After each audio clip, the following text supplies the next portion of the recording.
بسم اللہ الرحمن الرحیم الحمد للہ وحدہ والصلاة والسلام علی من لا نبی بعدہ اما بعد فاعوذ باللہ من الشیطان الرجیم بسم اللہ الرحمن الرحیم انا نحن نزلنا الذکر وانا له لحافظون اللہم صلی علی محمد وعلی آل محمد کما صلیت علی ابراہیم وعلی آل ابراہیم انک حمید مجید اللہم بارک علی محمد وعلی آل محمد کما بارکت علی ابراہیم وعلی آل ابراہیم انک حمید مجید۔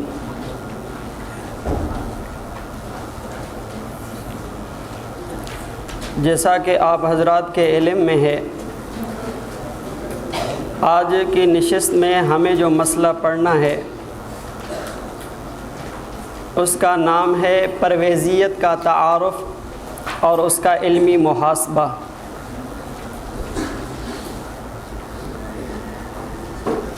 میں انشاءاللہ کوشش کروں گا کہ آپ حضرات کی خدمت میں ان کے موٹے موٹے مسائل اور عقائد بیان کروں۔ ان کے مسائل اور عقائد کو بیان کرنے کے سے پہلے ہم ان کا تھوڑا سا تعارف بھی کروائیں۔ فرقہ پرویزیت، چونکہ اس کا بانی جو ہے غلام احمد پرویز، یہ خود فرقے کو تسلیم نہیں کرتا۔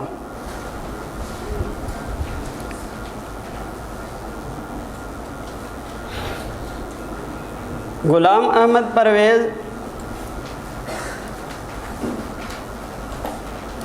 اس کا نام غلام احمد تھا، والد کا نام تھا چودھری فضل الدین۔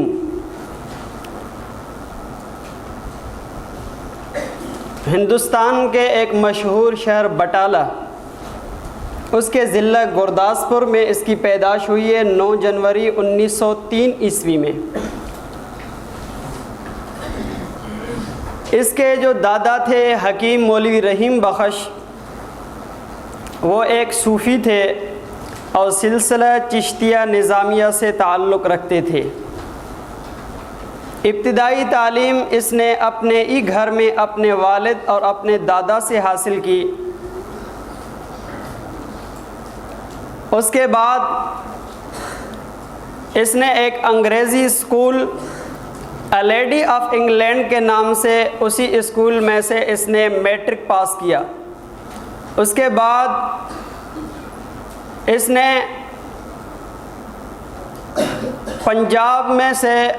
پنجاب یونیورسٹی لاہور میں BA کی ڈگری اس نے حاصل کی، اور 1927 عیسوی میں اس نے ہندوستان کے مرکزی سیکریٹریٹ میں ملازمت اس نے اختیار کی۔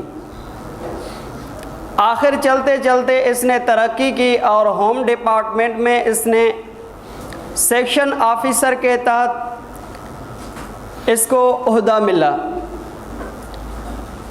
چونکہ اس نے دنیا کے حوالے سے ترقی بھی کی، اس کی خواہش تھی کہ دین کے حوالے سے بھی تھوڑی میں سمجھ بوجھ حاصل کروں، تو اس نے بغیر استاد کے اپنے طور پہ کتابوں کا مطالعہ کرنا شروع کیا۔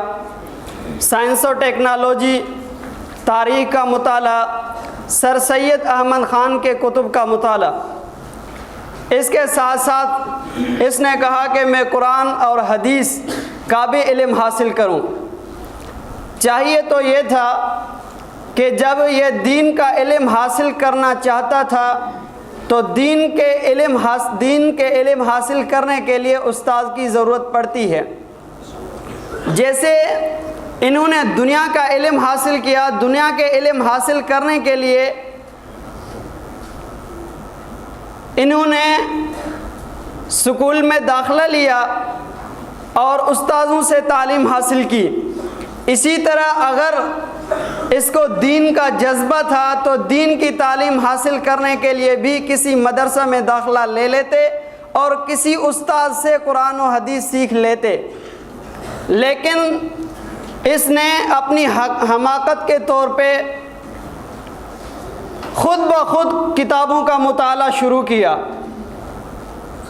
نتیجہ یہ نکلا کہ قرآن و حدیث کی خدمت کے بجائے یہ گمراہی کا شکار ہو گیا۔ ایک تو اس نے حماقت یہ کی کہ بغیر استاد کے اس نے کتب کا مطالعہ شروع کیا، قرآن و حدیث کا مطالعہ شروع کیا۔ دوسری بات یہ کہ اس نے اپنے اوپر اور بڑا ظلم کیا کہ اس نے اپنی رفاقت حاصل کی اور جس شخصیت کا انتخاب کیا اس شخصیت کا نام ہے حافظ اسلم جراج پوری۔ وہ خود بذات منکرین حدیث میں سے شمار کیے جاتے ہیں۔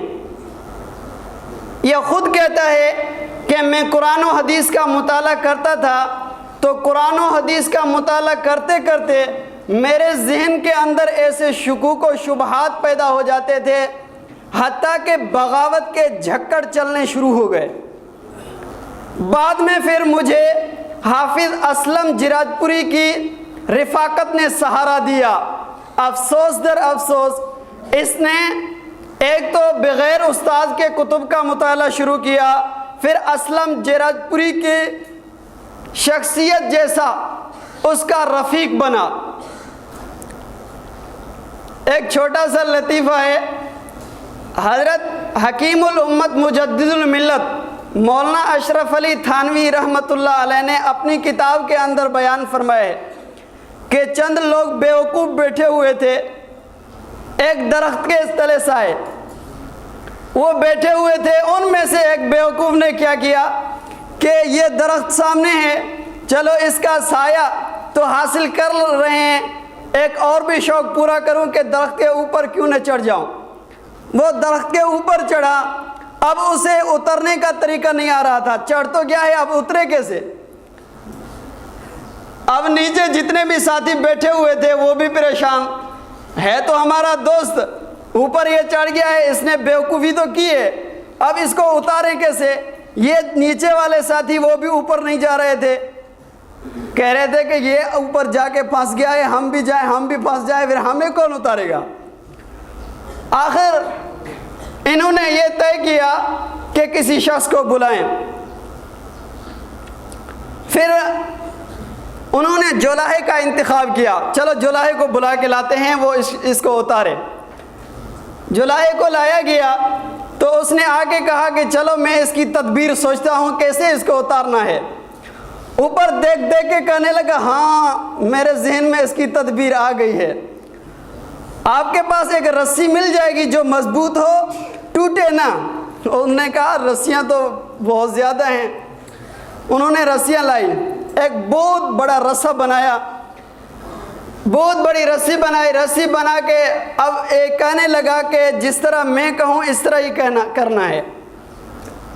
اس نے کہا کہ اب اس رسی کو اوپر پھینکو۔ رسی کو اوپر پھینکنے کے بعد اس کو کہو کہ اپنی کمر میں باندھے۔ کمر میں باندھنے کے بعد اب یہ ہو کہ آپ میں سے جو طاقتور ہوں، مضبوط ہوں، ان میں سے 3-4 افراد کا انتخاب کرو۔ 3-4 افراد مضبوط جو تھے ان کا انتخاب کیا گیا۔ اب یہ نیچے کھڑے ہیں رسی کو ہاتھ لگا کے، وہ جولاہے کھڑا ہے، کہتا ہے کہ میں جب تک نہ کہوں اس وقت تک رسی کو کھینچنا نہیں ہے۔ اب اس نے اپنی رسی کمر میں باندھ لی، جولاہے کہنے لگا اب تیار ہو جاؤ۔ وہ سارے بالکل تیار ہو گئے، اب اس کو کھینچو۔ 3-4 مضبوط طاقتور تھے، انہوں نے کھینچنا شروع کیا، اس نے زمین پہ آ کے گرا، اتنی تیزی سے گرا کہ اس کی جان ہی نکل گئی۔ سارے افسوس، ہائے کیا ہوا؟ اب جولاہے کو کہنے لگے کہ بیوقوف یہ تو نے کیسی تدبیر ہمیں بتائی ہے، ہمارا بندہ مر گیا ہے۔ جولاہے کہنے لگا میری اس میں کسی قسم کی کوئی خامی نہیں ہے، اس کو مرنا تھا اس لیے یہ مر گیا ہے، ہم نے تو اس طرح کے بہت اور بھی طریقے اختیار کیے ہیں، ہمارا یہ تو جو سلسلہ چل رہا ہے یہ میرا نہیں ہے۔ ہم آبائی طور پہ یہ کام کرتے رہے ہیں، کنویں سے کتنے ہی لوگ ہم نے نکالے ہیں، اب یہ مر گیا ہے، اس میں میرا کیا قصور ہے؟ اب اس میں میرا کیا قصور ہے؟ اب وہ خود بیوقوف تھے، انتخاب بھی ایک بیوقوف کا کیا تو وہ مر گئے۔ اب اس نے بھی خود بیوقوفی کی کہ میں اپنی طرف سے کتب کا مطالعہ کرنا شروع کروں اور دین کی خدمت کروں، لیکن بعد میں پھر جس شخصیت کا انتخاب کیا وہ شخص بھی خود بیوقوف۔ بہرحال چلتے رہے۔ اس کے بعد اس نے علامہ اقبال رحمۃ اللہ علیہ جو شاعر مشرق کے لقب سے یاد کیے جاتے ہیں، یہ تھوڑا سا ان کے بھی شیدائی شمار کیے جاتے تھے۔ غلام احمد پرویز نے کیا کیا، جب حضرت علامہ اقبال محمد اقبال رحمۃ اللہ علیہ 1938 عیسوی میں جب اس کی وفات ہوئی، علامہ اقبال کی وفات کے بعد اس کے ایک جو مرید تھے نذیر نیازی کے نام سے اس کو یاد کیا جاتا ہے، اس نے ایک رسالہ جاری کیا کہ ڈاکٹر محمد اقبال کی تعلیمات کو عام کیا جائے۔ اس نے رسالہ جاری کیا بنام طلوع اسلام کے، طلوع اسلام سے اس نے رسالہ جاری کیا۔ اب اس پرویز نے کہا میں تو قرآن و حدیث میں تو گھس گیا ہوں، میں نے تو ایک اور طریقہ ایجاد کیا ہے۔ خود انہوں نے کہا ہے کہ 13 صدیاں قرآن کریم کی تعلیم دنیا کے اندر نہیں تھی، 13 سال قرآن کریم کی تعلیم نہیں تھی۔ اب میں نے قرآن کو ایک نئے انداز سے سمجھا ہے اور میں نے قرآن کریم پر ایک نئی طرح ڈالی ہے۔ اب اس نے کہا کہ پوری امت جو 1300 سال سے گمراہ چلی آ رہی ہے، اب اس کو ہدایت پہ کیسے لائیں، اس کا کوئی طریقہ اختیار کیا جائے۔ اس نے کہا کہ اس کے لیے کوئی ایسا میں ہیلا اختیار کروں۔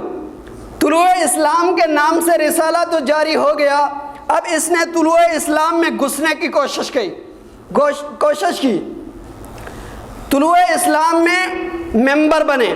آخر ممبر بنتے بنتے طلوع اسلام کی سرپرستی اس نے سنبھال لی۔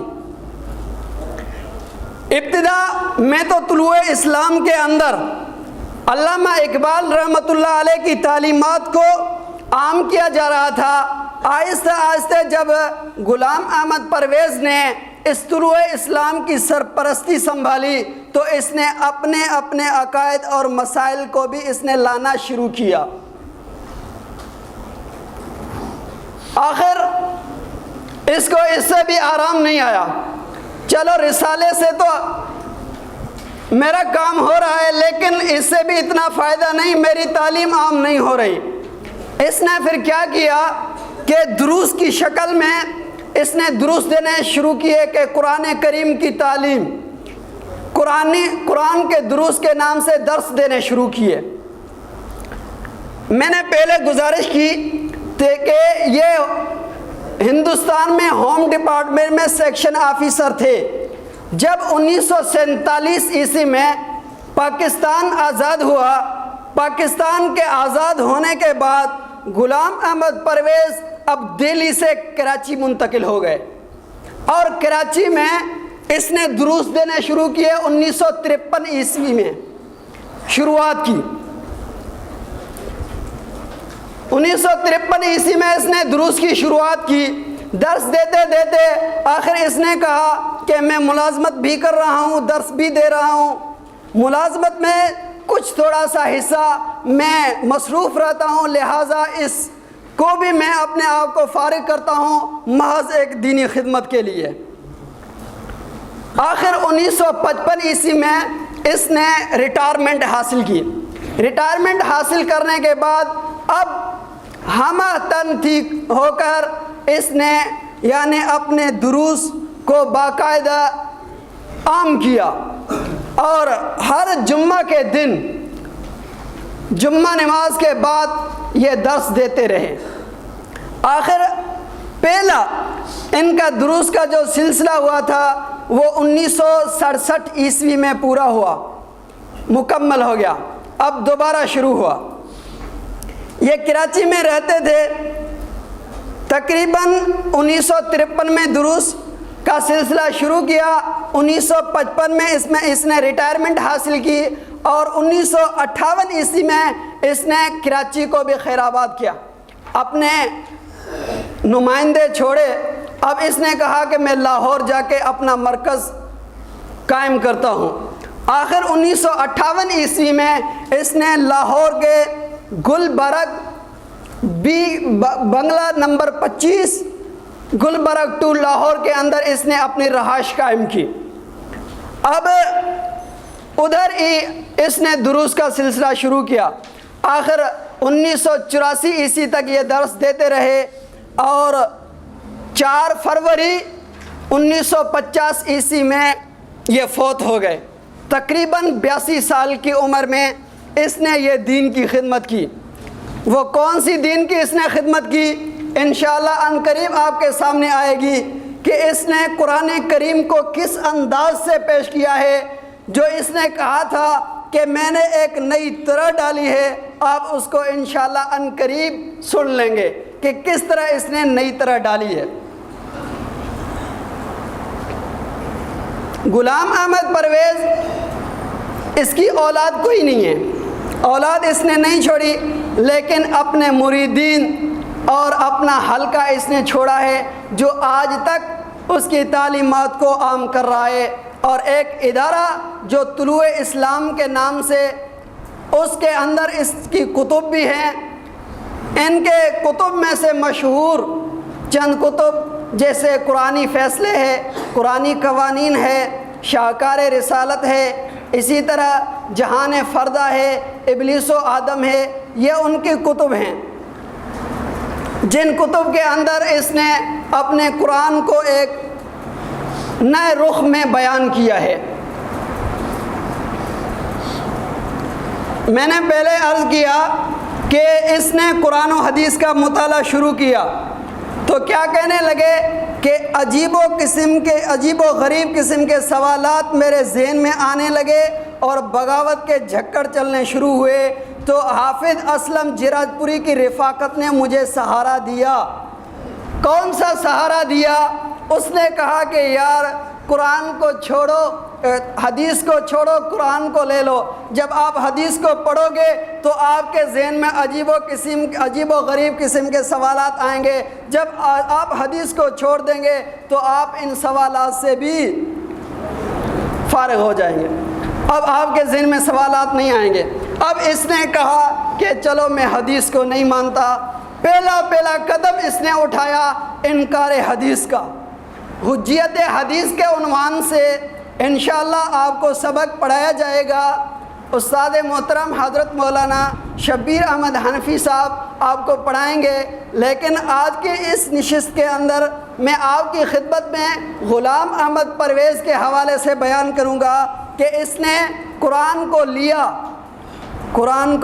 لیا، لیکن اس نے قرآن کا نام لیا، لیکن قرآن کو کس انداز سے پیش کیا؟ حقیقت میں یہ انکار حدیث نہیں تھا، انکار قرآن تھا۔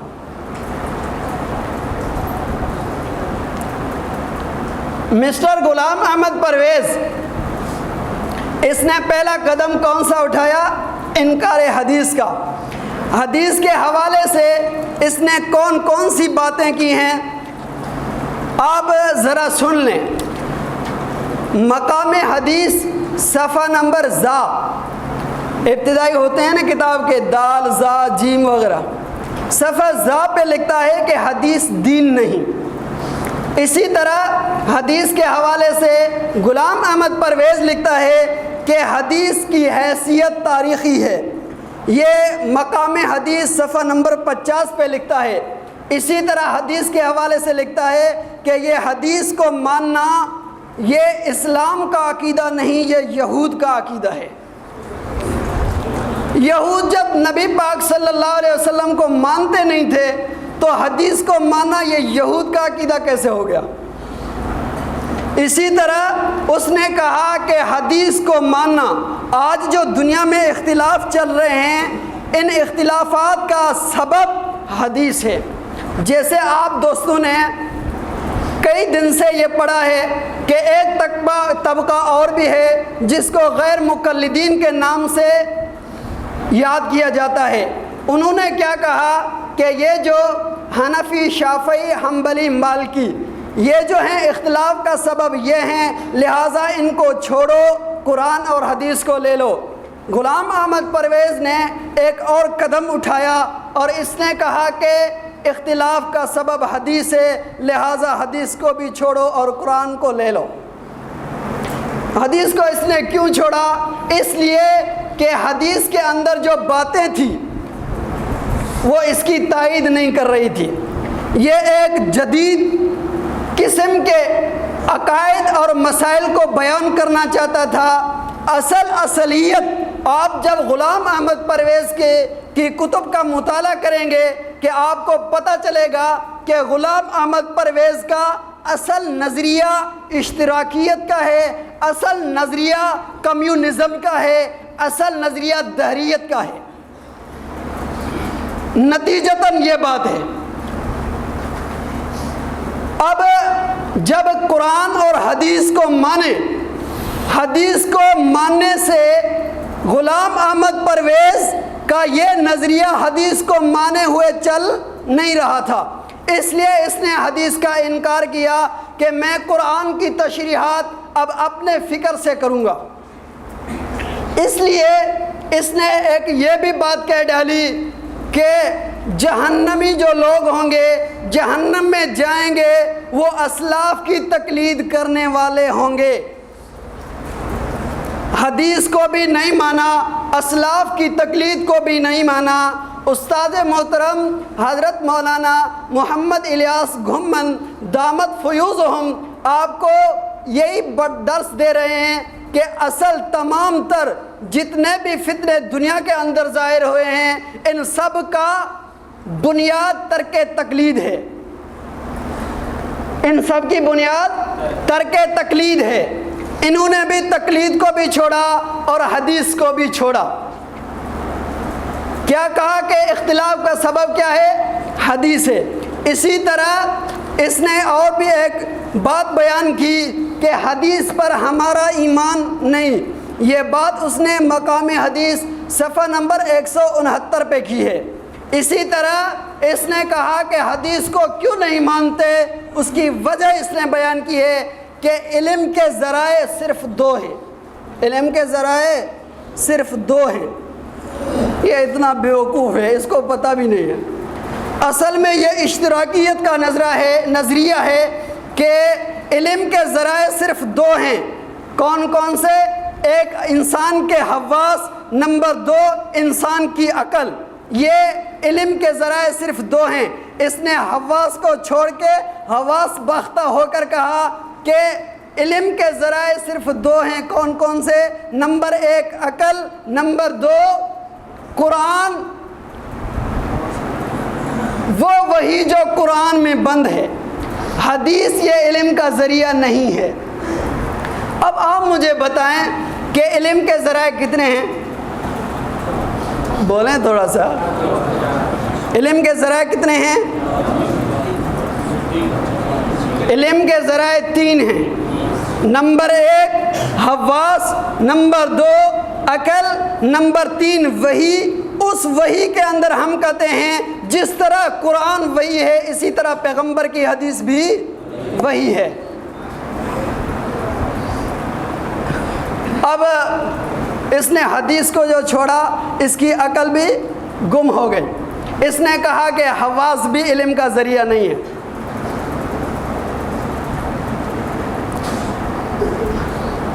میں نے پہلے بھی عرض کیا کہ حدیث کے متعلق حجیت حدیث کے عنوان سے انشاءاللہ استاد محترم مولانا شبیر احمد حنفی صاحب آپ کو پڑھائیں گے، لیکن اشارتاً ایک بات کہہ دوں کہ ہمارے چار امام ہیں، امام اعظم ابو حنیفہ، امام محمد بن ادریس شافعی، امام احمد بن حنبل، امام مالک بن انس رحمہم اللہ۔ یہ 4 امام ہیں، ان میں سے ایک امام حضرت امام شافعی بھی ہیں۔ یہ انکار حدیث کا پاک و ہند کے اندر تو فتنہ پاک و ہند کے اندر فتنہ انکار حدیث کا تو سر سید احمد خان سے شروع ہوا تھا، لیکن اس سے پہلے بھی انکار حدیث کا دنیا کے اندر فتنہ جو شروع ہوا تھا وہ اس سے پہلے ہی شروع ہو چکا تھا۔ امام شافعی رحمۃ اللہ علیہ کے دور میں ایک منکرین حدیث میں سے منکر حدیث آیا، امام شافعی رحمۃ اللہ علیہ کو کہنے لگا کہ ہم حدیث کو نہیں مانتے۔ وجہ کیا بیان کی؟ کہنے لگا کہ حدیث ظنی چیز ہے اور حدیث کے ذریعے کچھ ایسے مسائل بھی ہیں جو حلال و حرام، جائز و ناجائز، ہم حلال اور حرام کے مسائل، جائز اور ناجائز کے مسائل ایک ظنی چیز کے بنیاد پہ کیسے قائم کریں؟ قرآن تو یقینی ہے، اس لیے ہم کہتے ہیں کہ مسائل کو بیان کرنے کے لیے قرآن کافی ہے، حدیث کی ضرورت نہیں ہے۔ کیا بات بیان کی کہ قرآن ظنی ہے، حدیث ظنی ہے، اس لیے ہم حدیث کو نہیں مانتے۔ امام شافعی رحمۃ اللہ علیہ نے ایک عجیب پیارا جملہ ارشاد فرمایا، آپ اس کو اچھی طرح سن لیں اور یاد کریں انشاءاللہ العزیز۔ یہ ایسا جواب ہے اور عقلی جواب ہے، اس جواب کا جواب انشاءاللہ کوئی بھی منکر حدیث دنیا کے اندر نہیں دے سکتا۔ حضرت امام شافعی رحمۃ اللہ علیہ ان سے پوچھا، استاد محترم فرماتے ہیں کہ آپ جلدی ذرا پریشان ہو جاتے ہیں، اگر کوئی سوال کرے تو آپ فوراً اس کے جواب کی تلاش میں شروع ہو جاتے ہیں، یار فلان نے سوال کیا ہے، اس کا جواب دینا ہے۔ ہمیشہ جلدی جواب دینے میں جلدی نہ کیا کریں۔ اگر کوئی بھی سوال کرے پہلے اس سائل کے علم کو چیک کریں، اس کا معیار کتنا ہے، تھوڑا سا تھرمامیٹر لگائیں کہ اس کا معیار کتنا ہے، اتنی موٹی موٹی باتیں کر رہا ہے، اس کا معیار کتنا ہے۔ حضرت امام شافعی رحمۃ اللہ علیہ پوچھنے لگے، میں آپ سے پوچھتا ہوں، کسی انسان کو قتل کرنا، اس کی جان کو لے لینا، یہ بتاؤ جائز ہے یا ناجائز ہے، حرام ہے یا حلال ہے؟ بتائیں، کسی انسان کی جان کو لے لینا، اسے قتل کر دینا، یہ حرام ہے یا حلال ہے؟ امام شافعی رحمۃ اللہ علیہ نے پوچھا کہ کسی انسان کی جان کو قتل کر دینا حرام ہے۔ آپ اگر کوئی شخص کسی شخص کو قتل کرے بطور قصاص کے، اس کو قتل کیا جاتا ہے؟ اگر کوئی شخص کسی کو قتل کرے تو قصاص کے طور پر اس کو قتل کیا جاتا ہے نا۔ امام شافعی رحمۃ اللہ علیہ ان سے پوچھنے لگے کہ وہ شخص جس کو قتل کرنا، جس کی جان لینا حرام تھا، جس کی جان لینی حرام تھی، آپ نے اس کو قتل کر دیا، اس کی جان لے لی، کس دلیل کے بنیاد پہ؟ وہ کہنے لگا، ہم نے گواہوں کو دیکھ کر اس پہ قصاص کا حکم جاری کیا اور اس کی جان لے لی۔ امام شافعی رحمۃ اللہ علیہ پوچھنے لگے کہ مجھے بتائیں، آپ کو گواہوں پہ اعتماد ہے، آپ کو گواہوں پہ یقین ہے کہ ان گواہوں نے جو گواہی دی ہے واقعتاً اس شخص نے قتل کیا ہے؟ آپ کو یقین ہے کہ اس نے جو قتل کیا ہے، گواہوں نے گواہی دی ہے، یہ گواہی سچی ہے یا جھوٹی ہے؟ آپ کو یقین ہے؟ وہ کہنے لگا، ہم تو ظاہر کو دیکھتے ہیں، گواہوں کو دیکھتے ہیں کہ گواہ عادل ہیں، گواہ سچے ہیں، اس بنیاد پہ ہم ظاہر کو دیکھ کے یہ فیصلہ جاری کرتے ہیں کہ اس شخص نے قتل کیا ہے، اس لیے بطور قصاص کے اس کو قتل کیا جائے۔ ہم ظاہر کو دیکھ کے یہ فیصلہ جاری کرتے ہیں۔ امام شافعی رحمۃ اللہ علیہ پوچھنے لگے کہ اے نادان، میں آپ سے پوچھتا ہوں کہ جو گواہوں کے لیے شریعت میں بیان کی گئی ہیں وہ زیادہ سخت ہیں یا راوی جو حدیث کو بیان کرتے ہیں ان کے لیے زیادہ سخت شرطیں ہیں؟ اور مجھے بتائیں، آپ نے بھی پڑھا ہے نا، گواہوں کے لیے زیادہ سخت شرطیں بیان کی گئی ہیں یا راویان حدیث کے لیے؟ راویان حدیث کے لیے۔ امام شافعی فرمانے لگے کہ ہم بھی ان روات کو دیکھ کر، ان کے صدق کو دیکھ کر، ان کے عدل کو دیکھ کر یہ بات کہتے ہیں کہ ان راویوں نے جو یہ بات بیان کی ہے کہ یہ نبی پاک صلی اللہ علیہ وسلم کا فرمان ہے، اس لیے ہم بھی مان لیتے ہیں کہ یہ نبی پاک صلی اللہ علیہ وسلم کا فرمان ہے۔ بات سمجھ آ گئی؟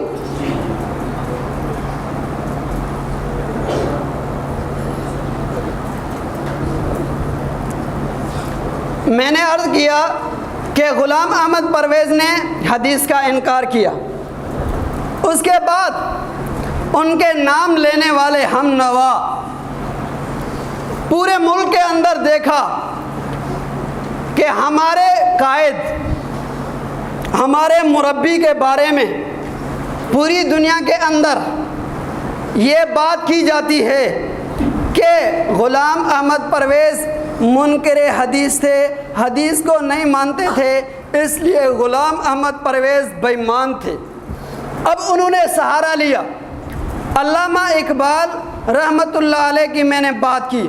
علامہ اقبال رحمۃ اللہ علیہ چونکہ پوری دنیا کے اندر مشہور تھے، اس لیے انہوں نے علامہ اقبال رحمۃ اللہ علیہ کے بارے میں یہ بات کہنی شروع کی کہ جس طرح غلام احمد پرویز کا نظریہ حدیث کے بارے میں تھا، وہی نظریہ تو علامہ اقبال کا تھا۔ اگر آپ اس وجہ سے غلام احمد پرویز کو تنگ کرتے ہیں تو پھر علامہ اقبال کو کیوں آپ اپنا مقتدا سمجھتے ہیں؟ میں آپ کی خدمت میں عرض کروں کہ علامہ اقبال رحمۃ اللہ علیہ 1938 عیسوی میں جب فوت ہوئے تھے تو اس رسالے کو جاری کس نے کیا تھا؟ نذیر نیازی نے۔ اور کیوں شروع کیا تھا؟ وجہ کیا تھی؟ تو علامہ اقبال کی تعلیمات کو عام کیا جائے اور وہی طریقہ ابتدا میں اختیار کیا جائے۔ کیا گیا تھا؟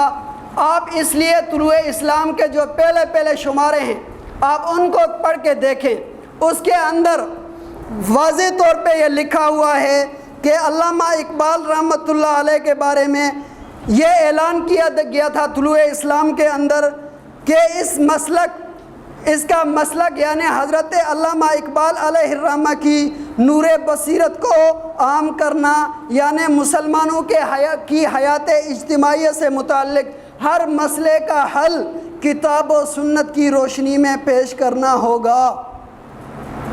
طلوع اسلام کو جاری کیا گیا اپریل 1938 عیسوی میں، اور پہلے ہی شمارے میں یہ بات کی گئی کہ اس طلوع اسلام کا مقصد کیا ہے؟ علامہ اقبال کی تعلیمات کو قرآن و سنت کی روشنی میں عام کرنا۔ تو اس سے واضح ہو گیا کہ علامہ اقبال کا نظریہ حدیث کیا تھا، وہ حدیث کو مانتے تھے یا نہیں مانتے تھے؟ پھر یہ کیوں کہتے ہیں کہ علامہ اقبال کا نظریہ حدیث کے بارے میں وہی تھا جو غلام احمد پرویز کا ہے؟ غلام احمد پرویز تو بے ایمان نے کہا ہے کہ یہ حدیث ہمارا ایمان نہیں ہے، اس نے کہا ہے کہ یہ حدیث کو ماننا یہود کا عقیدہ ہے۔ پھر غلام احمد پرویز اور علامہ اقبال ایک جیسے کیسے ہوئے؟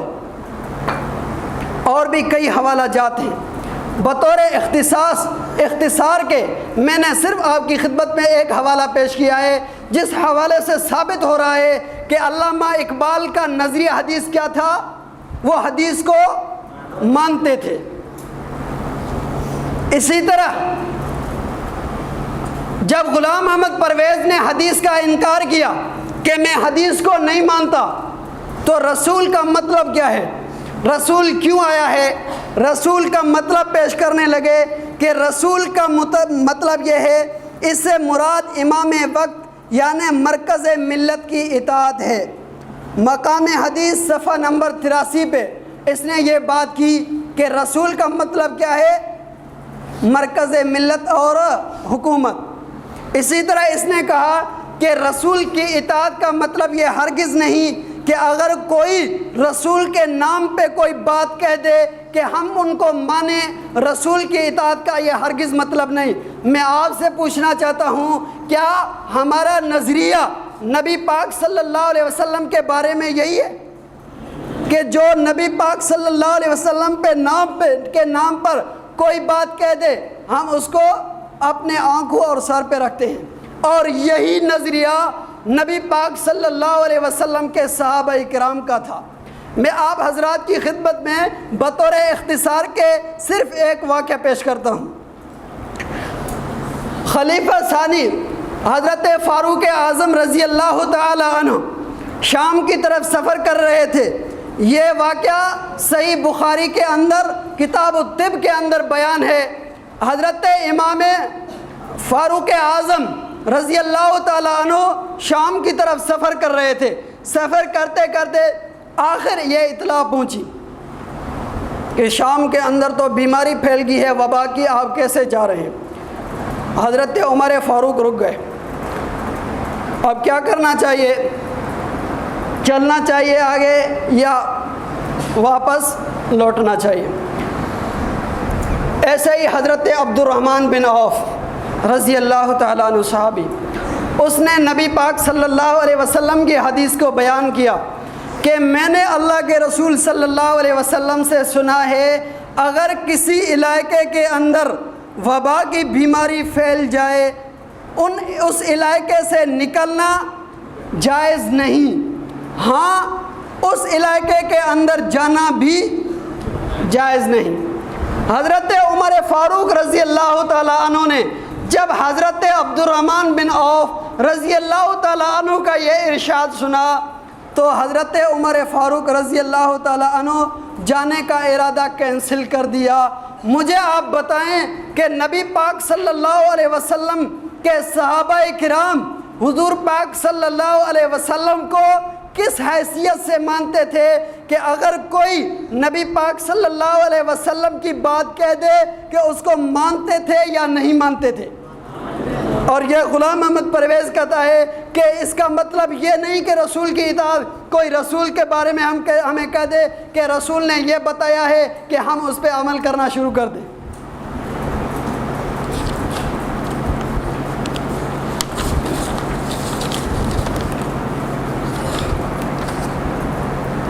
رسول کو انہوں نے نہیں مانا صحیح حیثیت سے، حدیث کا انکار کیا، نبی پاک صلی اللہ علیہ وسلم کو بھی نہیں مانا۔ عموماً ہمارے اس دور میں پہلے بھی فتنے گزرے ہیں، آج کل بات چل رہی ہے کہ اللہ کے نبی جو آتے تھے وہ اللہ کی توحید کو بیان کرنے کے لیے آتے تھے، اس لیے اگر کوئی شخص توحید کا عقیدہ رکھے اور رسول کو اگرچہ مانے پھر بھی وہ جنت میں جائے گا۔ آپ مجھے بتائیں یہ نظریہ ان کا ٹھیک ہے؟ رسول کی اطاعت کے بغیر کوئی جنت میں جا ہی نہیں سکتا۔ حضرت حکیم الامت مجدد الملت حضرت مولانا اشرف علی تھانوی رحمۃ اللہ علیہ نے اپنی کتاب کے اندر یہ بات نقل کی ہے۔ ایک کلیکٹر صاحب تھے، اس نے بھی یہی نظریہ قائم کیا کہ اگر کوئی رسول کو نہ مانے پھر بھی جنت میں جا سکتا ہے۔ اس نے اپنے لیے دلیل کیا پیش کی؟ قرآن کریم کی آیت۔ جیسے آج کے دور میں ڈاکٹر ذاکر نائک صاحب بھی ہیں، اس پہ تو مفصل گفتگو انشاءاللہ استاد محترم مولانا شبیر احمد حنفی صاحب آپ کو بتائیں گے، اس کا استاد جی کا سبق ہے انشاءاللہ۔ لیکن ایک بات میں نے اشارے کے طور پہ کہہ دی کہ ڈاکٹر ذاکر نائک صاحب نے بھی یہی بات کی ہے اور اس وقت کلیکٹر صاحب نے بھی یہی بات کی تھی۔ حضرت مولانا اشرف علی تھانوی رحمۃ اللہ علیہ نے اس کا عجیب و غریب جواب دیا۔ آپ اس جواب کو اپنے دل کے تختیوں پہ نوٹ کر لیں۔ حضرت مولانا اشرف علی تھانوی رحمۃ اللہ علیہ نے فرمایا، کس بنیاد پہ آپ کہتے ہیں کہ اگر کوئی نبی کو نہ مانے پھر بھی جنت میں جا سکتا ہے؟ اس نے آیت پیش کی، سورہ بقرہ آیت نمبر 62 اللہ نے فرمایا ان الذین آمنوا والذین ہادوا والنصارى والصابئین من آمن باللہ والیوم الآخر وعمل صالحا فلہم اجرہم عند ربہم ولا خوف علیہم ولا ہم یحزنون۔ اس آیت کریمہ کے اندر اللہ نے فرمایا مومن ہوں چاہے یہودی ہوں چاہے نصرانی ہوں چاہے مجوسی ہوں، ان میں سے اگر کوئی بھی اللہ پر ایمان لائے اور آخرت کے دن پر ایمان لائے، ان کے لیے اللہ نے فرمایا بہت بڑا اجر ہے، ان کے اوپر نہ خوف ہوگا نہ وہ غمگین ہوں گے۔ اس نے یہ آیت دلیل کے طور پہ پیش کی۔ حضرت مولانا اشرف علی تھانوی فرمانے لگے خدا کے بندے میں آپ سے پوچھتا ہوں اس آیت کے اندر ہی تو نبی پاک صلی اللہ علیہ وسلم کو ماننا ثابت ہے، وہ کس طرح؟ اللہ نے فرمایا جو لوگ اللہ پر ایمان لائیں، اللہ پر ایمان لانے کا مطلب کیا ہے؟ اللہ پر ایمان لانے کا مطلب کیا ہے؟ کیا اللہ کو واجب الوجود ماننا یہ صرف اللہ پر ایمان اس طرح ہے؟ نہ، تمام صفات کمالات کے ساتھ اللہ کو ماننا، اسی طرح تمام نقص سے اللہ کو پاک ماننا، یہ اللہ کے اوپر ایمان لانے کا مطلب ہے۔ حضرت مولانا اشرف علی تھانوی فرمانے لگے کہ مجھے آپ بتائیں ایک اللہ کی صفت صدق بھی ہے، اللہ کا سچا ہونا، یہ صفات کمالیہ میں سے ہیں۔ اسی طرح اللہ کی ایک صفت نقص والی یعنی جھوٹ کا ہونا، اللہ اس سے پاک ہے۔ اللہ سچے ہیں، اللہ جھوٹ سے پاک ہیں، اللہ کو اس طرح ماننا ہے نا۔ حضرت مولانا اشرف علی تھانوی فرمانے لگے جب یہ بات آپ نے سمجھ لی اب آگے بات سمجھیں۔ اللہ نے قرآن مجید کے اندر فرمایا محمد الرسول اللہ، اللہ نے فرمایا نا محمد الرسول اللہ والذین معہ اشداء علی الکفار رحماء بینہم۔ اس آیت کے اندر اللہ تبارک و تعالیٰ نے پیغمبر کے رسالت کو بیان فرمایا ہے، محمد الرسول اللہ۔ اب آپ مجھے بتائیں اللہ نے جو فرمایا کہ محمد میرے رسول ہیں، آپ اللہ کو اس بات میں سچا مانتے ہیں یا جھوٹا مانتے ہیں؟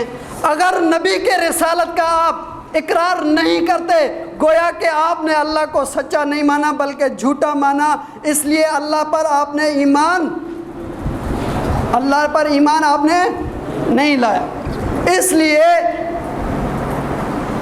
استاد محترم بھی فرمایا کرتے ہیں، میں بھی آپ دوستوں کی خدمت میں یہی گزارش کرتا ہوں آپ اپنے اکابر کے علوم کو پڑھیں۔ ہم اپنے اکابر کے علوم کو نہیں پڑھتے، پھر کسی ڈاکٹر یا کسی پروفیسر کا بیان سن کر ہم حیران رہتے ہیں کہ یار اس نے تو عجیب و غریب بیان کیا ہے۔ جب آپ اپنے اکابر کے علوم کو پڑھیں گے میں حقیقتاً یہی بات کہتا ہوں کہ تمام تر دنیا سے آپ بے نیاز ہو جائیں گے۔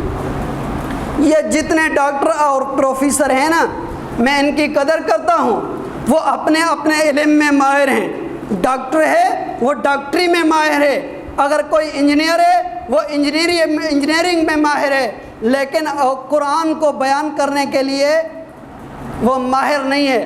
اگر قرآن سننا ہو تو علماء سے سنیں۔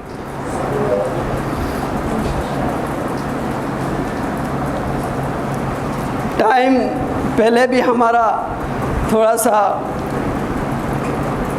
اوپر چلا گیا تھا، اس لیے ٹائم ہمیں کم ملا ہے۔ آپ تھوڑا سا باتوں کو سمجھنے کی کوشش کریں۔ ابھی تو میں نے تھوڑا سا اس کا تعارف کروایا ہے اور تھوڑی سی باتیں اس کی پیش کی ہیں۔ اب میں آپ کی خدمت میں اس کے نظریات کو پیش کرنے لگا ہوں، اس لیے میں نے آپ کو پہلے سے ہی گزارش کی کہ آپ متوجہ ہوں تاکہ میں جلد از جلد اپنے مسائل کو بیان کر سکوں اور آپ کو سمجھا بھی سکوں۔ مسٹر غلام احمد پرویز نے حدیث کا انکار کیا۔ حدیث کے انکار کرنے کے بعد اب اس نے کہا کہ میں قرآن کو بیان کروں گا اپنی عقل سے. اپنی عقل سے بیان نہیں کیا بلکہ وہ اشتراکیت کا ذہن، کمیونزم والا ذہن لے کر اسی ترتیب سے اس نے قرآن کی تفسیر کرنا شروع کر دی.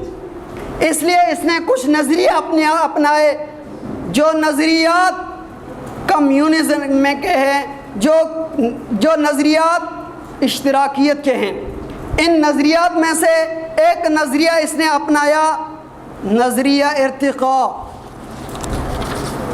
نظریہ ارتقاء اس کو پیش کرنے والا چارلس ڈارون ہے، جو اشتراکیت ذہن رکھنے والا ہے، جو اللہ کا انکاری ہے، جو دہریہ ہے، اللہ کو مانتا نہیں ہے.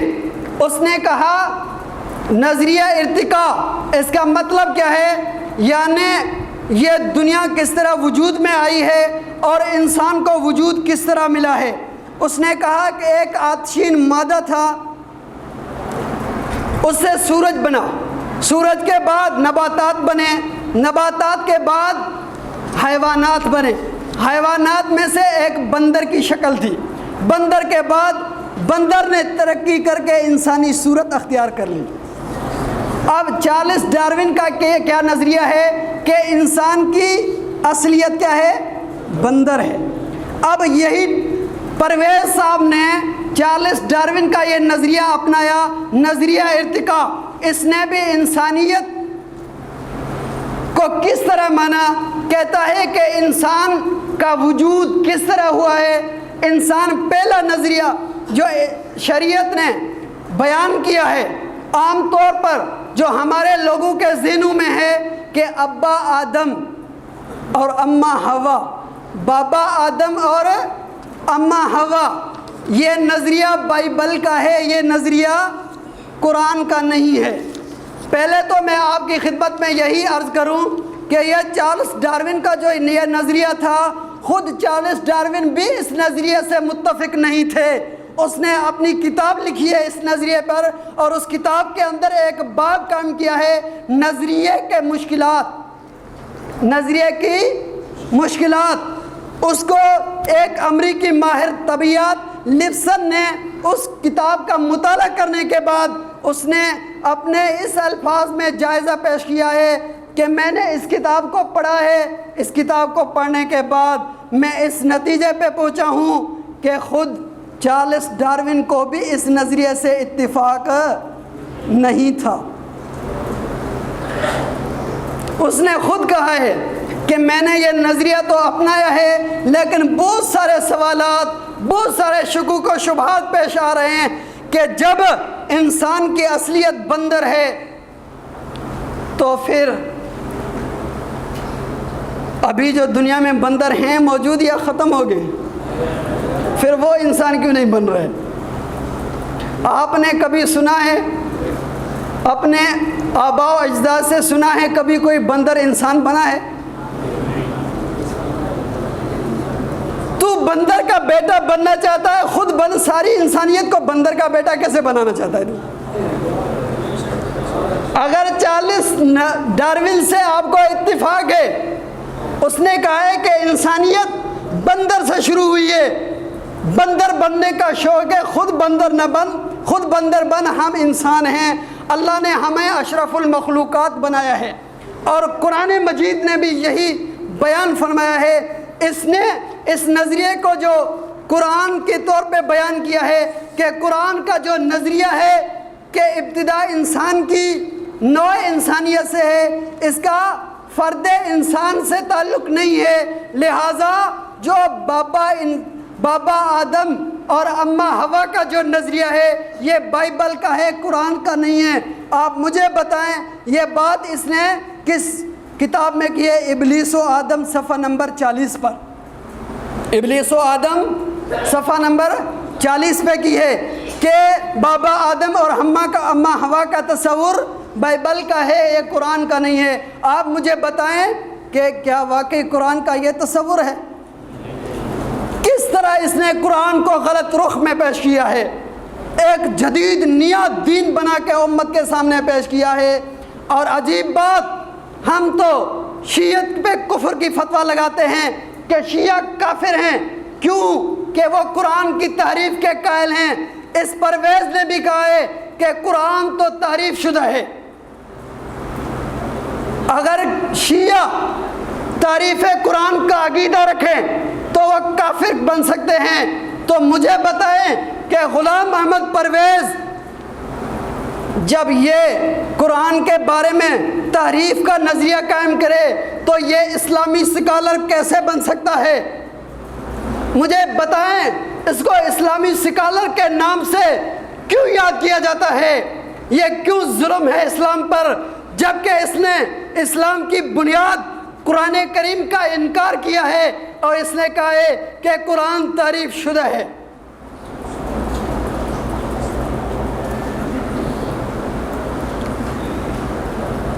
قرآن کو اس نے غلط رخ میں پیش کیا، کہا کہ اول انسان کی ابتدا نوع انسان سے ہے۔ میں اب آپ کی خدمت میں قرآنی آیات کو پیش کرنے لگا ہوں۔ اللہ نے قرآن مجید کے اندر سورہ سجدہ آیت نمبر 7 اور آیت نمبر 8 اس پہ اللہ رب العزت نے بیان فرمایا، الذی احسن کل شیء وخلق بدأ الذی احسن کل شیء خلقہ وبدأ خلق الانسان من طین ثم جعل نسلہ من سلالۃ من ماء مہین۔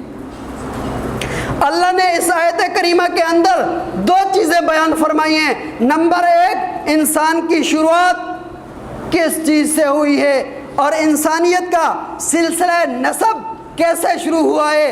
جب انسانیت کی ابتدا کی بات آئی تو اللہ نے فرمایا بدأ خلق الانسان من طین، انسان کی ابتدا، انسان کی شروعات مٹی سے ہوئی ہے۔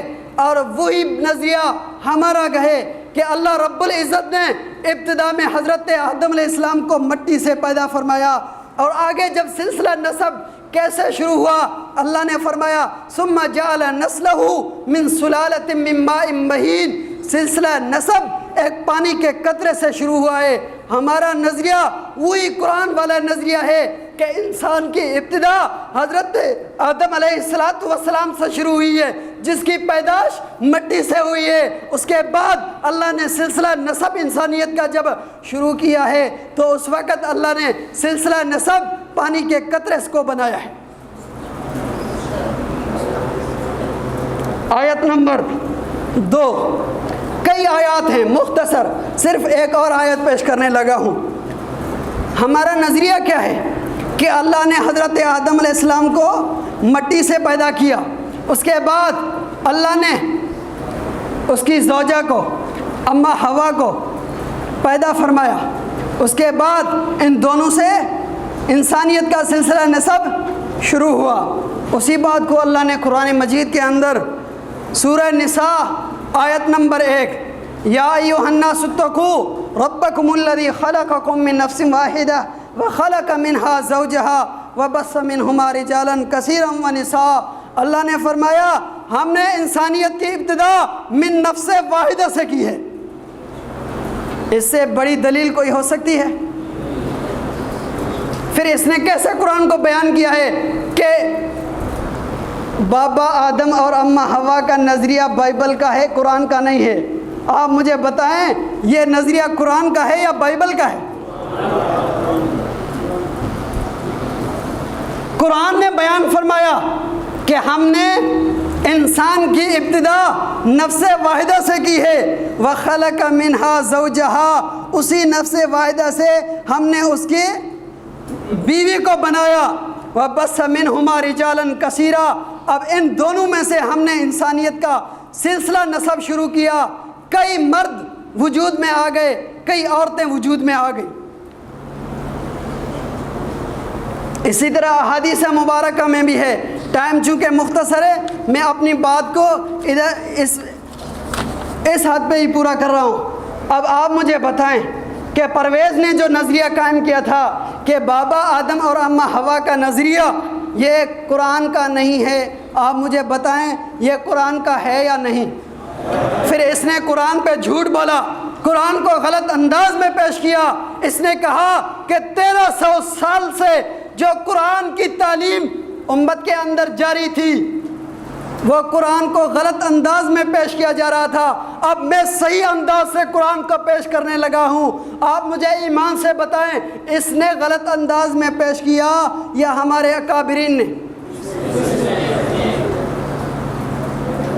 پوری امت کو اس نے گمراہ ٹھہرایا، اپنے آپ کو ایماندار اور مسلمان ثابت کیا ہے۔ اسی طرح اس نے کہا ہے، چلو زیادہ بات نہیں کرتے، نظام ربوبیت۔ اسی طرح اس نے اور نظریہ قائم کیا نظام ربوبیت کا، وہی نظریہ جو اشتراکیت کا ہے۔ کہتا ہے کہ اسلام کے اندر ذاتی ملکیت بنانا جائز نہیں۔ آپ مجھے بتائیں، اسلام کا یہ نظریہ ہے؟ اسلام کے اندر ذاتی ملکیت بنانا جائز ہے یا نہیں؟ قرآن کو اس نے غلط انداز میں پیش کیا یا نہیں؟ آگے چل کے قرآن کے نام پہ اس نے بات پیش کی، اور وہی بات جو ہم نے کی کہ اصل میں یہ اشتراکیت کو بیان کرنا چاہتے ہیں، وہی بات اس نے نظام ربوبیت کے اندر صفحہ نمبر 398 کے اندر بیان کی۔ حقیقت یہ ہے کہ اس وقت کمیونزم کی طرف سے دنیا کے سامنے اس کا معاشی نظام جو پیش کیا جا رہا ہے، یہ سرمایہ نظام کے مقابلے میں انسانی نظام کے انسانیت کے لیے آئے رحمت ہے، اور یہ واقعہ بھی ہے۔ آپ مجھے بتائیں، اشتراکیت کا نظام یہ انعام خداوندی ہے انسانیت پر؟ شاید آپ اس بات کو نہ سمجھیں، میں اس کی تھوڑی سی وضاحت کروں۔ دنیا کے اندر 3 قسم کے نظام چل رہے ہیں۔ نمبر 1 اشتراکیت، نمبر 2 سرمایہ دارانہ نظام، نمبر 3 نظام اسلامی۔ اشتراکیت والا نظام کون سا ہے؟ وہ کہتے ہیں کہ کسی کی بھی ذاتی ملکیت، کسی کو ذاتی ملکیت بنانا جائز نہیں۔ تمام تر جتنے بھی ذخائر ہیں، تمام تر جتنی بھی ملکیتیں ہیں، وہ حکومت اور گورنمنٹ کے تحویل میں آئیں گی۔ جو لوگ جتنا جتنا کما رہے ہیں وہ اپنی ضرورت کے مطابق اس سے لے لیں، باقی گورنمنٹ کو جمع کرا دیں۔ دوسرا نظریہ سرمایہ دارانہ ہے۔ وہ کیا ہے؟ وہ سرمایہ دارانہ نظام یہ ہے کہ وہ تمام جتنے بھی ذخائر ہیں، ان تمام تر ذخائر کو چند شخصیات کے حوالے کر دیتے ہیں، پھر وہ ان تمام تر ذخائر سے نفع اٹھاتے ہیں، اور غریب بیچاری عوام وہ ایسے ہی مشکلات میں پڑ رہی ہے۔ مثال کے طور پہ میں آپ کو بتاؤں کہ یہ جو ہمارا سودی نظام چل رہا ہے، یہ بھی سرمایہ دارانہ نظام ہے۔ سودی نظام کی وبا کیا ہے؟ سودی نظام کیوں بدتر ہے؟ اس کی وجہ یہ کیا ہے کہ سودی نظام کے ذریعے تمام تر جتنے بھی لوگ ہیں، ان کی ملکیت ایک جگہ جمع کی جاتی ہے۔ اس کے بعد اس ملکیت کو حکومت کیا کرتی ہے؟ 8% ان کو سود دیتی ہے جو پیسہ رکھتے ہیں۔ اس کے بعد وہی پیسہ چند لوگوں کو دے دیتی ہے اور ان سے 10% وصول کرتی ہے، یعنی 2% اس کے تمام تر جو اس کا نظام چل رہا ہے، اس نظام کو چلانے کے لیے 2% اس نے اپنے لیے رکھا ہے۔ اب یہ کیوں وبا ہے؟ یہ کیوں مہلک ہے؟ یہ کیوں انسانیت کا دشمن ہے یہ نظام؟ آپ مجھے بتائیں کہ ایک شخص ہے، اس کی ملکیت ہے، اس کی ملکیت مثلا سب کی ملکیت بینک کے اندر جمع ہو گئی۔ ایک شخص نے 1 ارب روپیہ لے لیا۔ 1 ارب روپیہ لینے کے بعد اس نے اس کو اپنی تجارت میں لگا دیا۔ اب 1 ارب روپے پر اس نے منافع کتنا کمایا؟ تقریباً اس نے جو منافع کمایا وہ تقریباً 1 کروڑ یا 50 کروڑ، 1 کروڑ نہ 50 کروڑ، 1 ارب پہ 50 کروڑ. اب اس میں سے 8% یہ ان لوگوں کو دیے گئے جن کا پیسہ تھا, باقی 2% حکومت نے رکھ لیے. باقی اس کے لیے کتنے بچ گئے؟ 40 کروڑ.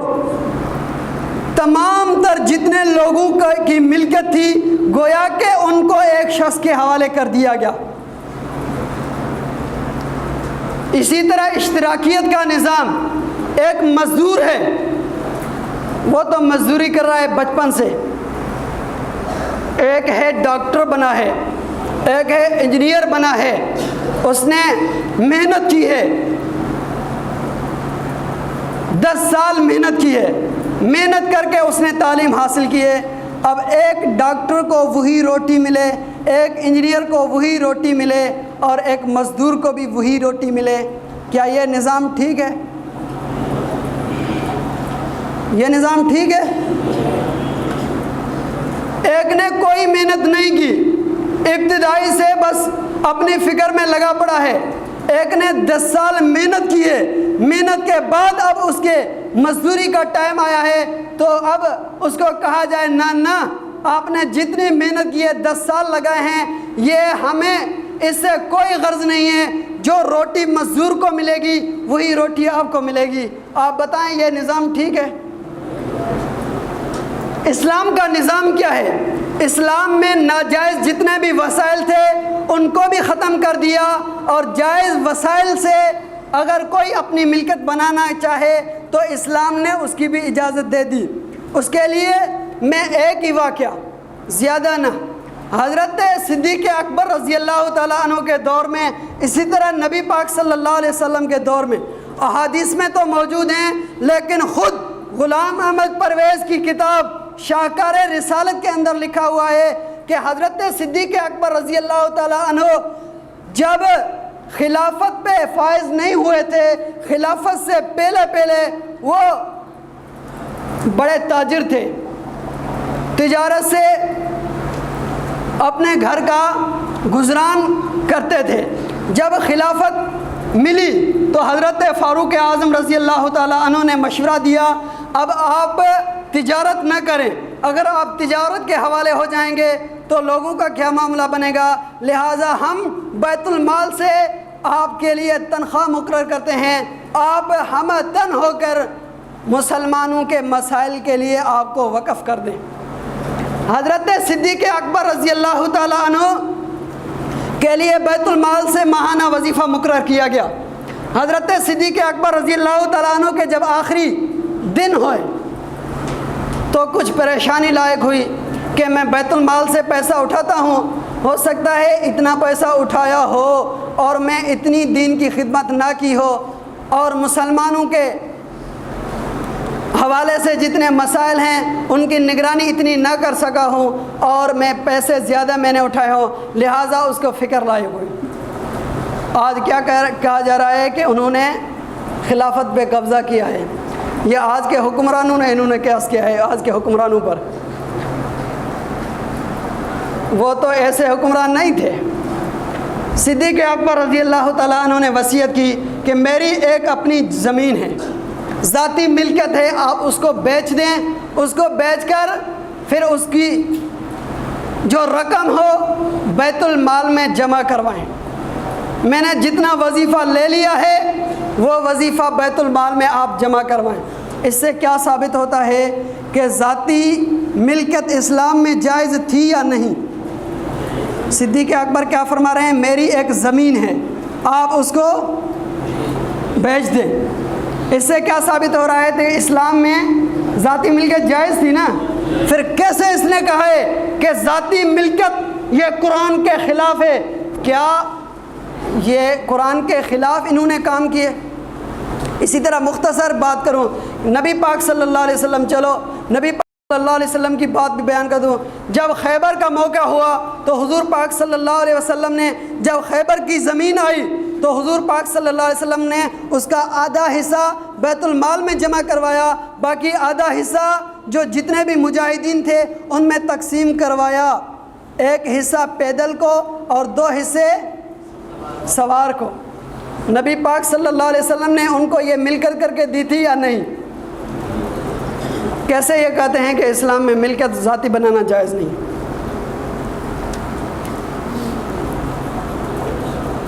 اسی طرح اس کا ایک نظریہ ہے مکافات عمل.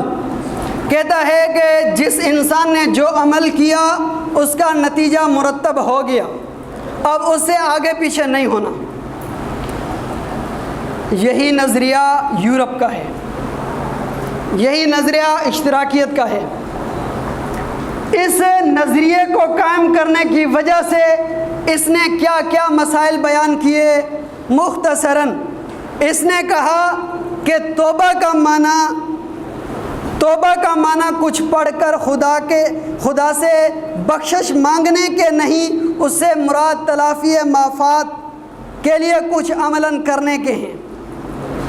توبہ کا معنی کیا ہے؟ ہم کیا کہتے ہیں؟ خدا سے بخشش کروائے نا، استغفار کرے نا، یہ کہتا ہے نہیں. اسی طرح اس نے کہا کہ مغفرت، ہمارا کیا نظریہ ہے کہ اللہ معاف فرمائیں گے، اللہ قادر ہیں، اگر آپ اللہ رب العزت معاف کرنا چاہیں تو معاف کر سکتے ہیں. یہ کہتا ہے قانون مکافات کی روح سے بخشش کا تصور غلط ہے. جہان فردہ صفحہ نمبر 57 اور 58 پہ اس نے بات کی ہے. اسی طرح اس نے ایصال ثواب کا بھی انکار کیا ہے اور قبر کی زندگی کا بھی انکار کیا ہے. کہتا ہے کہ آج جو یہ بات بیان کی جاتی ہے کہ انسان کو مرنے کے بعد اور حشر سے پہلے ایک زندگی قبر کی ملتی ہے، یہ قبر کی زندگی یہ قرآن کے خلاف ہے. ایک تو وہ طبقہ تھا، ہم تو ان سے بات کر رہے تھے قبر میں عذاب و ثواب کا، یہ تو کہتا ہے میں قبر کو ہی نہیں مانتا، قبر کی زندگی قرآن کے خلاف ہے. اسی طرح قبروں سے اٹھانے کا مطلب اس نے بیان کیا کہ زمین سے پیدا کرنے سے مراد زندگی کا آغاز تھا. اسی طرح قبروں سے انسانی جسم زندہ ہو کر اٹھ کھڑے ہوں گے، اس سے تجدید حیات مقصود ہے. یعنی انسان قبروں سے اٹھ کر کھڑے نہیں ہوں گے بلکہ ان کو ایک جدید حیات ملے گی. اعمال نامے سے مراد کہتا ہے کہ انسان کا ایک فطری نتیجہ ہے عمل کا جو اس پر مرتب ہوتا ہے. اس سے مراد اعمال نامہ نہیں ہوگا جو انسان کے سامنے ہو کر انسان اس کو پڑھے. اسی طرح اس نے کہا کہ آخرت کا جو نقشہ اللہ رب العزت نے بیان فرمایا ہے یہ صرف سمجھانے کے لیے ہے.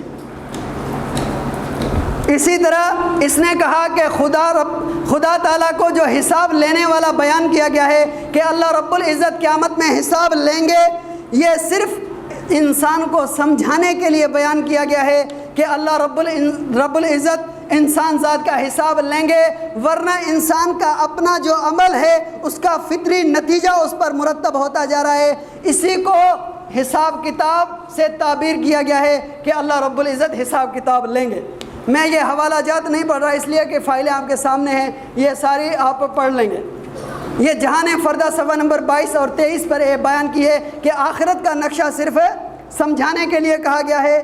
جہان فردہ صفحہ نمبر 142 اور خدا کو حساب لینے والا صرف سمجھانے کے لیے کہا گیا ہے.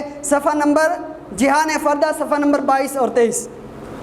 اسی طرح اس نے شفاعت کا بھی انکار کیا ہے. اسی طرح جہنم کا جو صحیح مفہوم ہے کہتا ہے کہ جہنم سے مراد انسان کی ایک قلبی کیفیت ہے.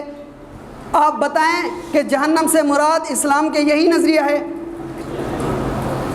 ہمارے تو علماء نے بیان کیا ہے، عقائد کی کتاب ہے نبراس، اس کے اندر یہی لکھا ہوا ہے والجنت حق والنار حق لأن الآیات والاحادیث فی شانہما اشہر من ان یخفى واکثر من ان یحصل احصار تمسک المنکرون هم الفلاسفۃ. یہ فلاسفہ کا نظریہ ہے. میں نے پہلے بات یہ کیا بیان کی کہ غلام احمد پرویز کے جتنے بھی نظریات ہیں وہ سب کی بنیاد آخر وہ اس کی انتہا کہاں تک پہنچتی ہے؟ دہریت پر. یہی وہ باتیں بیان ہو رہی ہیں نا. اسی طرح کہتا ہے جہنم سے نکلنا بھی نہیں ہوگا، حالانکہ آپ پڑھ چکے ہیں جہنم سے نکلنا بھی ہوگا۔ صحیح مسلم جلد نمبر 1 کے اندر بیان ہے حضرت ابو سعید خدری رضی اللہ تعالیٰ عنہ سے کہ کچھ لوگ ہوں گے جو جہنم سے نکالے جائیں گے۔ اسی طرح جنت سے مراد اس نے کیا بیان کی، کہتا ہے کہ جہنم کی طرح جنت بھی کسی مقام کا نام نہیں ہے، بلکہ جنت ایک کیفیت کا نام ہے۔ آپ بتائیں کیا اسلام کا نظریہ جنت کے بارے میں یہی ہے؟ یہ دلائل میں نے آپ کی خدمت میں پیش کر دیے ہیں، فائل کے اندر سارے ہیں۔ جنت کے متعلق بھی ہمارے اکابر کا یہی نظریہ ہے۔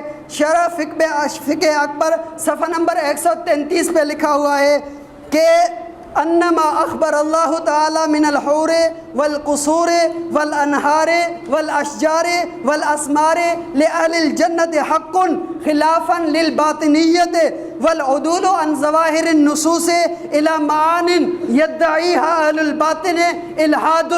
یہ جو جنت کا نقشہ اللہ نے بیان کیا ہے یہ ظاہری طور پر ہے، اگر اس کو کوئی قلبی کیفیت کا نام لے، حضرت امام اعظم نے شرح فقہ اکبر کے اندر بیان فرمایا یہ الہاد ہے، یہ بے دینی ہے۔ اسی طرح اعراف کا اس نے عجیب مفہوم بیان کیا۔ اعراف کے بارے میں ہم کیا کہتے ہیں؟ اعراف کے بارے میں حضرت حذیفہ اور حضرت ابن عباس رضی اللہ تعالیٰ عنہما سے روایت ہے معالم التنزیل کے اندر کہ ہم قوم استوت حسناتہم و سیئاتہم، ایک قوم ہوگی جن کی نیکیاں اور جن کی برائیاں برابر ہو جائیں گی تو پھر ان کو اعراف میں رکھا جائے گا۔ اس نے کہا اعراف سے مراد جنت کا اعلیٰ طبقہ ہے، جس کے لیے اللہ نے فرمایا ہم السابقون الاولون، جو جنت میں پہل کرنے والے ہیں وہی اس اعراف میں رہیں گے۔ اسی طرح ٹائم بالکل کم ہے اس لیے میں تھوڑا سا اسپیڈ میں آ گیا ہوں، آپ تھوڑا سا سمجھنے کی بھی کوشش کریں۔ اسی طرح پرویز نے عقیدہ تقدیر کا بھی انکار کیا اور خدا تعالیٰ کا بھی انکار کیا، دہریہ بن گیا۔ خدا تعالیٰ کے لیے کیا الفاظ، خدا تعالیٰ کو کس معنی میں بیان کیا ہے؟ معرف القرآن از پرویز، غلام احمد پرویز جلد نمبر 4 صفحہ نمبر 420 پہ کہتا ہے چونکہ خدا عبارت ہے ان صفات عالیہ سے جن میں انسان اپنے اندر منعکس کرنا چاہتا ہے، اس لیے قوانین خداوندی کی اطاعت در حقیقت انسانیت کی اپنی فطرت عالیہ کی نوامیس کی اطاعت ہے۔ یعنی خدا تعالیٰ کا کوئی وجود نہیں ہے، یہ اصل میں انسانیت کے اندر ایک کچھ قوانین ہیں جن قوانین کی یعنی انسان کی ایک فطرت ہے، وہی فطرت اس کو خدا تعالیٰ سے تعبیر کیا گیا ہے۔ یہ دہریت کا نظریہ ہے یا نہیں؟ حالانکہ تقدیر کو بھی اللہ نے بیان فرمایا، اس نے تقدیر کا بھی انکار کیا ہے۔ نبی اور رسول میں کہتا ہے کوئی فرق نہیں ہے، نبی اور رسول میں بھی فرق ہے۔ اسی طرح ملائکہ سے بھی کہتا ہے، ملائکہ سے مراد کہتا ہے کہ وہ ملائکہ سے مراد وہ قوتیں ہیں جن کو اللہ نے انسان کے تابع کر دیا ہے، انسان جب چاہے ان کو اپنے تابع داری میں لے سکتا ہے۔ کیا ملائکہ کا مفہوم اسلام کے ہاں یہ ہے؟ اسی طرح جبریل سے مراد کہتا ہے یہ ایک انکشاف حقیقت کی روشنی ہے، اللہ اور رسول کے درمیان ایک انکشاف حقیقت کی روشنی ہے جس کو جبریل سے تعبیر کیا ہے۔ اسی طرح ابلیس سے بھی مراد انسان کی ایک عادات ہے۔ ابلیس اور شیطان میں فرق بیان کرتے ہوئے کہتا ہے کہ انسان کے اندر سرکشی جب آتی ہے اس کی ابتدا یہ شیطان ہے، اس کی انتہا یہ ابلیس ہے، باقی ابلیس اور شیطان کا کوئی وجود نہیں ہے۔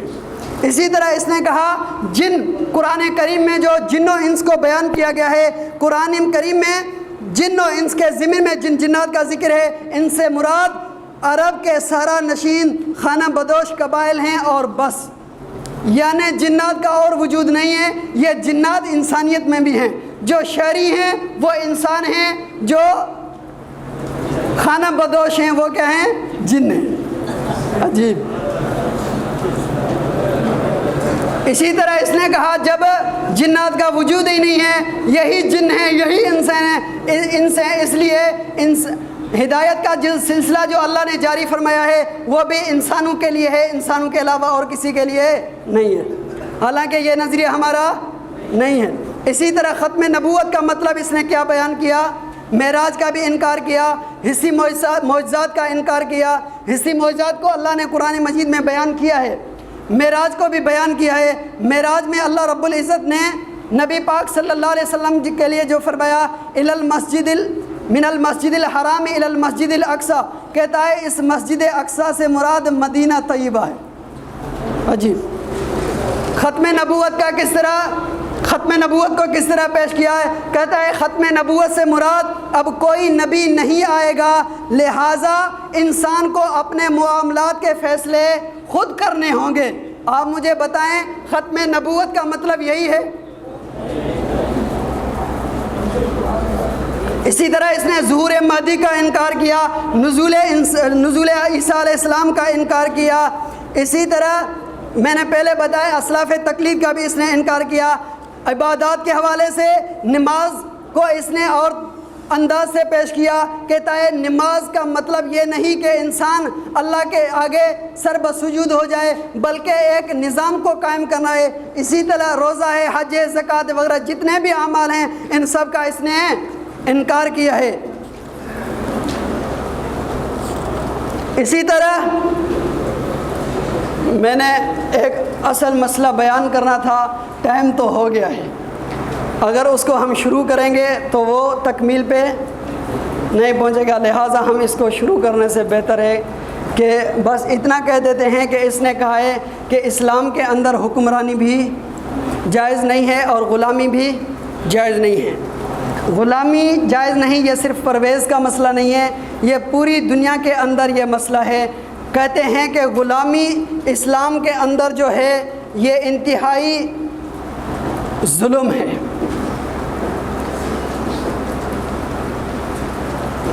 غلامی، چلو مختصر انداز میں اس کو پیش کر لیتے ہیں، باقی مسائل کو چھوڑ دیتے ہیں، 2 منٹ آپ کے اوپر لے لیتے ہیں۔ آپ راضی ہیں غلامی کے مسئلے کو بیان کریں؟ کیونکہ ٹائم بھی بعد میں ہمیں ملا ہے۔ غلامی کے مسئلے کے حوالے سے حضرت مولانا مفتی شفیع رحمۃ اللہ علیہ نے بیان کیا ہے، یہ ایک انتہائی اہم مسئلہ ہے، آپ اس کو سمجھیں، اس لیے میں سمجھا رہا ہوں۔ غلامی کا مسئلہ یہ اسلام کے اندر ہے۔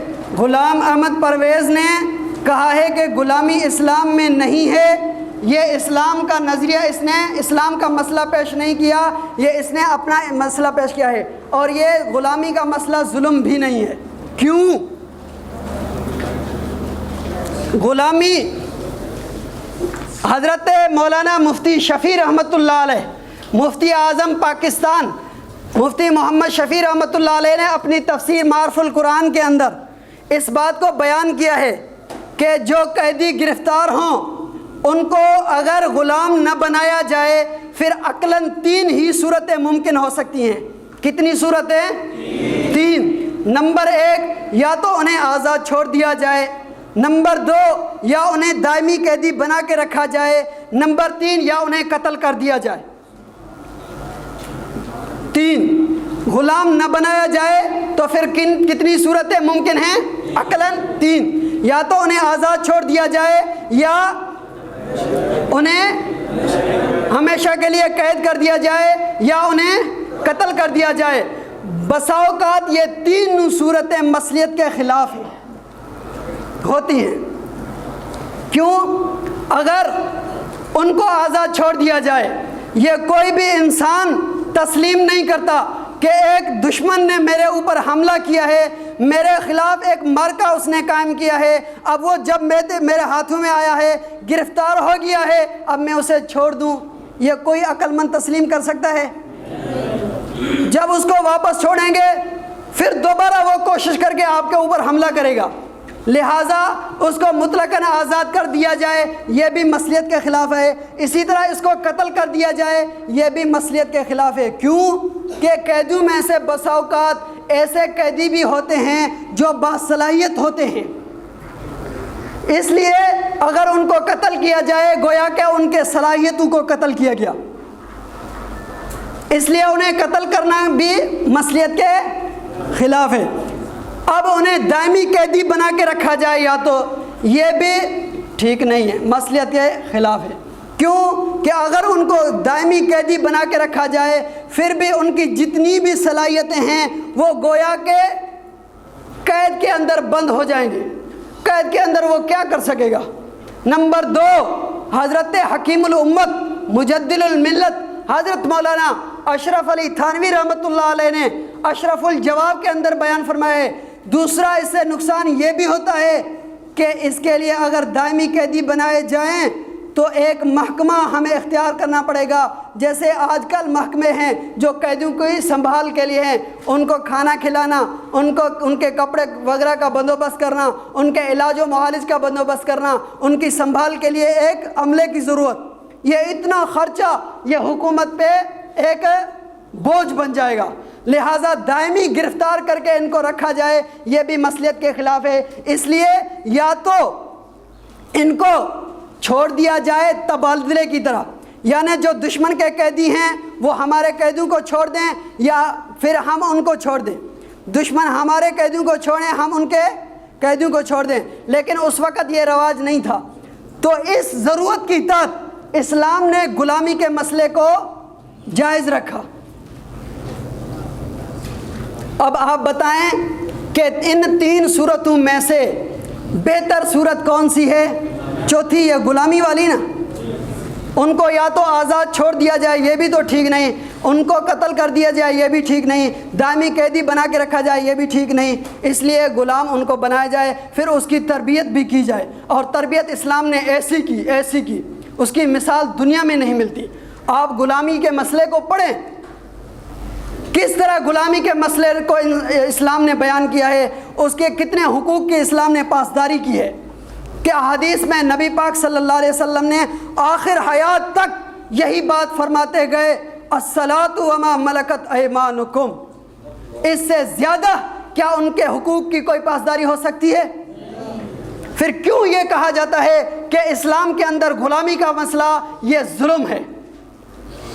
نمبر 2، یہ جو باتیں کی جا رہی ہیں جیسے غلام احمد پرویز نے کہا ہے کہ غلامی اسلام کے اندر جائز نہیں، اسلام کے اندر غلامی جائز اگر نہ ہو یہ ہمارا بہت بڑا نقصان ہے۔ اب قیدیوں کے تبادلے کا جو رواج ہوا ہے یہ تو 1800 سال کے بعد ہوا ہے، 1800 سال سے پہلے یہ رواج نہیں تھا، تبادلہ اسیران کا رواج نہیں تھا، یہ 1800 سال کے بعد ہوا ہے، اور یہ جو رواج ہوا ہے یہ کسی مذہبی بنیاد پہ نہیں بلکہ کسی مصلحت کے بنیاد پہ ہوا ہے۔ ابھی بھی اگر کوئی دشمن چاہے اس معاہدے کو ختم کر سکتا ہے، اگر اسلام ہمیں غلامی کو جائز نہ بتاتا بلکہ ہمیں غلامی سے منع کرتا، یہ مسلمانوں کے لیے کتنا عظیم بوجھ بن جاتا مسئلہ۔ کیوں کہ جب دشمن سے مقابلہ ہو، اگر دشمن ہمارے افراد کو گرفتار کرے، ان کو غلام بنائے، اور ہمارا یہ مسئلہ ہو کہ غلام بنانا جائز نہیں، ہم ان کے قیدیوں کو چھوڑ دیں، یہ ٹھیک ہے؟ دشمن ہمارے لوگوں کو گرفتار کر کے ان کو غلام بناتا جائے اور ہم ان کے لوگوں کو چھوڑ دے جائیں، یہ کسی کی عقل یہ تسلیم کر سکتی ہے؟ لہٰذا غلامی کا مسئلہ اسلام کے اندر ہے اور یہ ضرورت کی خاطر ہے، اس میں ظلم بھی نہیں ہے۔